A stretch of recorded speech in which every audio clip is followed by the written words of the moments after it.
Welcome to Mrs. Z's Chemistry. In this video, we'll continue our discussion of electron configurations and also learn how to draw orbital diagrams. In order to learn how to write abbreviated electron configurations, we need to learn about two different categories of electrons, valence electrons and core electrons. The valence electrons are the electrons in the outermost energy level or electron shell. They are the electrons that are in the highest energy level. For example, let's write the electron configuration for phosphorus. 1s2, 2s2, 2p6, 3s2, and 3p3. Let's look at phosphorus on the periodic table. We have phosphorus right here. So the first two, there's our 1s2, 2s2, and then there's the 2p6, 3s2, and 3p3.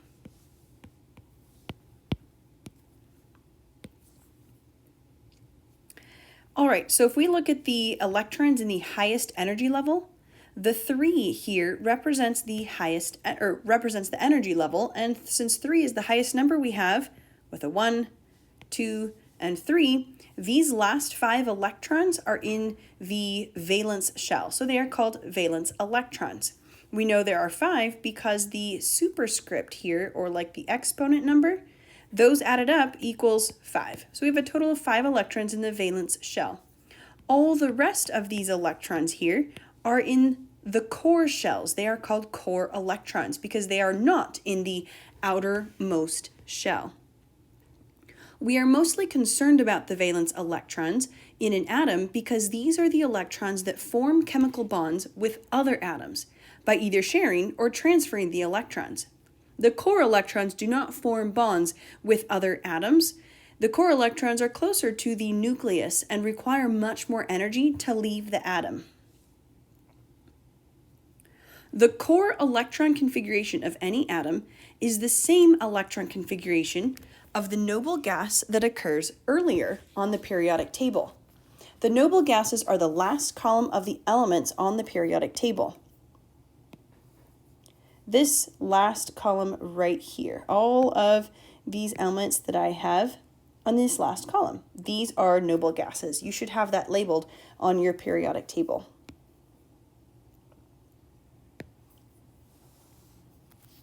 Let's look at sulfur to visualize this. First, we're going to write the complete electron configuration for sulfur. 1s2, 2s2, 2p6, 3s2, and 3p2. Let's double check that I have that correct.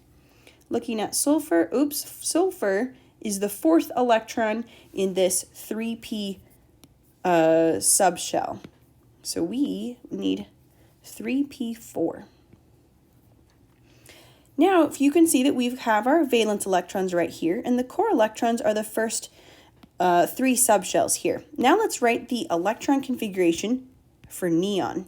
Neon is the noble gas that appears right before sulfur on the periodic table. We have 1s2, 2s2, and 2p6. Note that the electron configuration for neon is the same as the core electron configuration for sulfur. So we are going to package up all of these core electrons and write it as neon in brackets. And this is part of the abbreviated electron configuration for sulfur. And this is because we're saying all of the electrons that neon has are listed right here, and then we need to list the remaining electrons that sulfur has that neon doesn't. And that would mean, or just be these electrons. So we're going to go like this. And now, right here, what I have highlighted is the abbreviated electron configuration for sulfur. Let's do the abbreviated electron configurations for these 4 elements.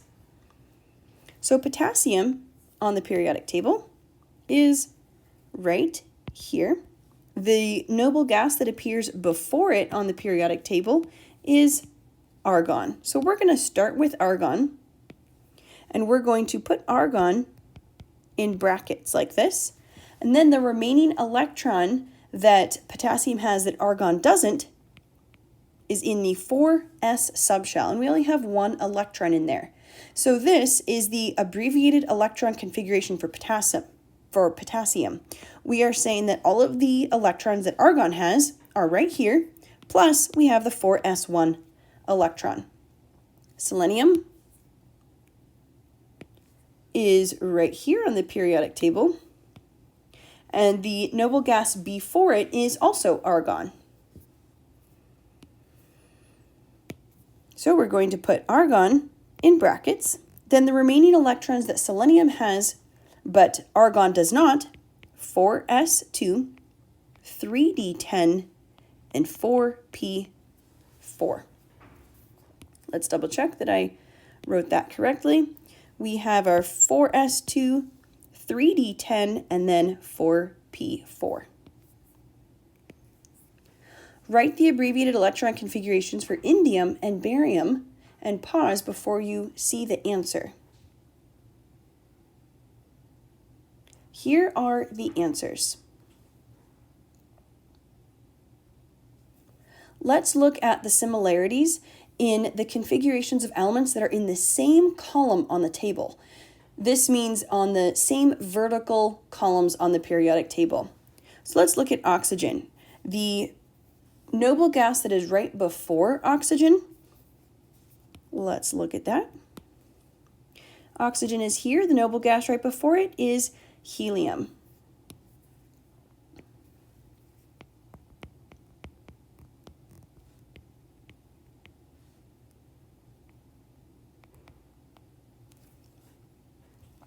So we have the electron configuration for oxygen, the abbreviated electron configuration, and now for sulfur, which is the element right below oxygen, the noble gas that is right before sulfur is neon, plus the remaining electrons that sulfur has that neon does not, looks like this, 3s2, 3p4. So do you notice the pattern yet? We have 2 electrons in the s subshell and then 4 electrons in the p subshell. The only thing is different is that sulfur's valence electrons are in one energy level higher than oxygen's. So let's go ahead and look at the answers for all of these. When you can see the pattern here for selenium and tellurium, we have, again, 2 electrons in the s subshell, and they each have 4 electrons in the p subshell. The energy levels just get successively higher as you move down the periodic table. Of course, selenium and tellurium also have 10 d electrons, but those are not considered valence electrons. Speaking of valence electrons, all of these elements have 6 valence electrons. We can count those by counting the superscripts or exponent looking numbers on each of the valence electron subshells. So we can count 2 plus 4 equals 6. 2 plus 4 equals 6. 2 plus 4 equals 6. We only count electrons from the highest energy level. 3 is lower than 4, so the 3d electrons do not count as valence electrons. And then tellurium also has 6 valence electrons. Now let's go to the periodic table again, and we're going to look at this.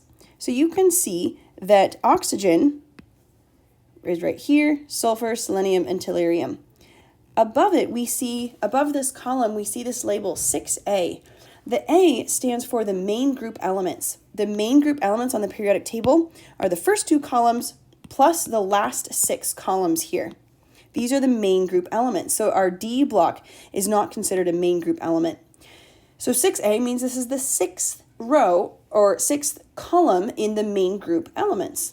And there are 6 valence electrons in each of these elements. If we go back to group 1 here, this is main group 1A. There is 1 valence electron.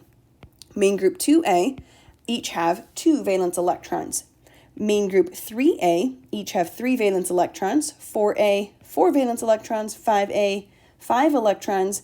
6A has 6 valence electrons, and 7A has 7 valence electrons. The noble gases are in column 8A, and they have 8 valence electrons. So this is an easy way to figure out how many valence electrons an element has. Now let's learn how to draw orbital diagrams. This is 6.4. Electrons act as if they are little magnets due to a property called spin. Electrons can have either a spin up with an up arrow or a spin down represented by a down arrow. Orbitals are represented by a box like this, or just a flat line, or the brackets. These each represent an orbital in this orbital diagram, and the electrons are represented by arrows. Each orbital can hold up to 2 electrons, and the arrows are going to be drawn as either an up arrow or a down arrow. There are 3 different principles or rules for orbital diagrams. You don't need to memorize the names of the rules, but you do need to know these rules in order to draw the diagrams correctly. The electrons are added to the atom beginning with the lowest energy level. As the subshells and shells are filled, electrons are added to the next higher energy level. Each orbital can hold 2 electrons. Each subshell can hold twice as many electrons as there are orbitals. 2 electrons can occupy an orbital if they have different spins, or in other words, if 2 electrons are in the same orbital, they must have opposite spins. When filling a subshell, electrons will avoid entering an orbital that already has an electron in it until there is no other alternative. In other words, electrons fill orbitals one at a time. A good analogy for this is say that there are 3 siblings in a family, and there are 3 bedrooms in the house. Each sibling will probably get their own room, and they won't share unless they run out of bedrooms and have more siblings than bedrooms. Same thing with electrons. They're going to each get their own orbital unless they absolutely have to share, then they will start doubling up. Here's an example of what the last subshell of each of these 4 atoms would look like. Boron's last subshell is a 2p, and there's 1 electron in the 2p subshell.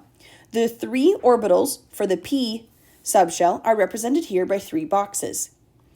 Because boron has only 1 electron in it, we will draw the arrow in the first orbital and draw it as an up arrow. Whenever there's only 1 arrow or 1 electron in an orbital, we always represent it as an up arrow. Carbon has 2 electrons in the 2p subshell. So here's the 3 orbitals. We have to fit 2 electrons in there. We're going to draw 1 up and another up in the second orbital. The third orbital is empty and neither arrow is sharing. Nitrogen has 3 electrons in the 2p subshell, so we're going to draw 3 up arrows, 1 in each orbital. These electrons do not want to share an orbital unless they absolutely have to.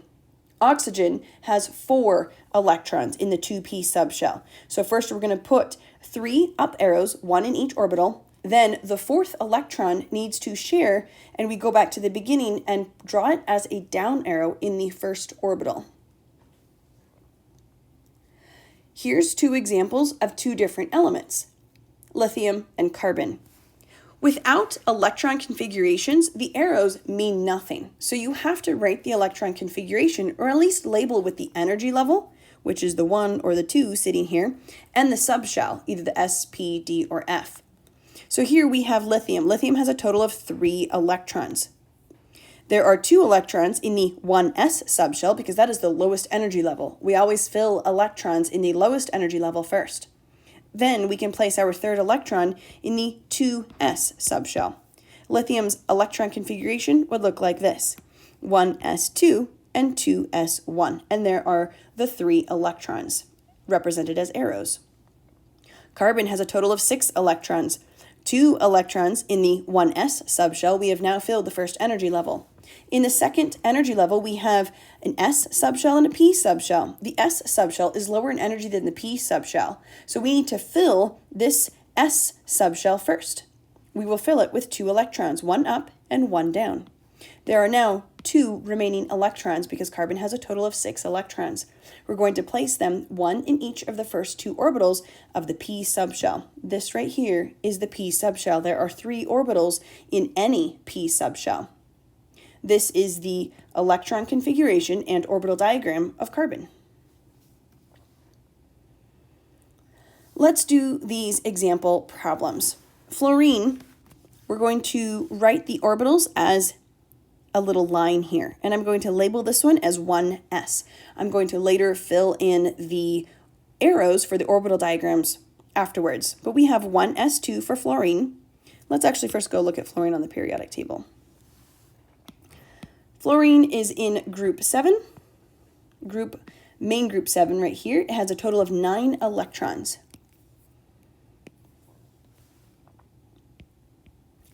We have 1s2 and then 2s2 and then 2p5. So we have 1 orbital for each of the s subshells, but then we need to draw 3 orbitals for the p subshell. We have 2 electrons in the first energy level. An easy way to draw the arrow, instead of writing an up and drawing the full arrowhead, I like writing the arrows as my up arrow has just one side of the arrowhead, and then the down arrow has the other side of the arrowhead. It kind of cuts down on all of the pen strokes that you have to make for drawing all of these arrows.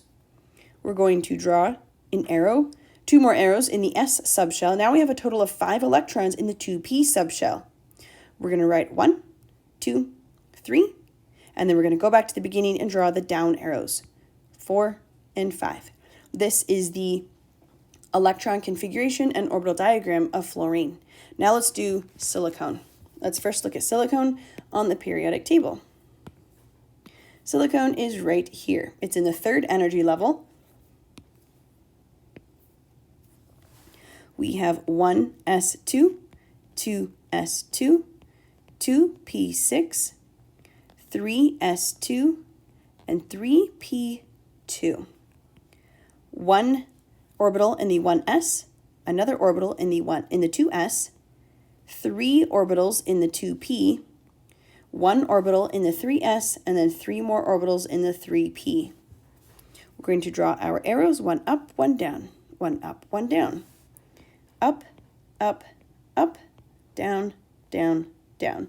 Even though I knew that the 2p subshell was going to be completely filled, I still like practicing drawing them, filling them one at a time. Up, up, up, and then down, down, down. I only have 2 electrons left for my 3p subshell, so I'm going to draw them as up and up. And I know my 3rd orbital is empty, but it still needs to be written in there, that little orbital line to kind of hold the place for it. All right, now we can go to problem set 6.4, and I will do the first 2 problems as an example. So the first thing here, we have beryllium. Number of protons and number of electrons. Let's look at this on the periodic table. Oops. I have beryllium sitting right here. We have 4 electrons because of the atomic number 4, and we are assuming that in this problem we have neutral atoms. So we have 4 protons and then also 4 electrons to make this neutral. The electron configuration is written on the line, 1s2, 2s2. The little arrows are drawn in the brackets. Each set of brackets represents 1 orbital. I have 2 electrons in the first orbital here, and then 2 more electrons in the 2s orbital. This is the electron configuration and orbital diagram for beryllium. Let's do nitrogen. Look on the periodic table. Nitrogen is right here with 7 protons and 7 electrons.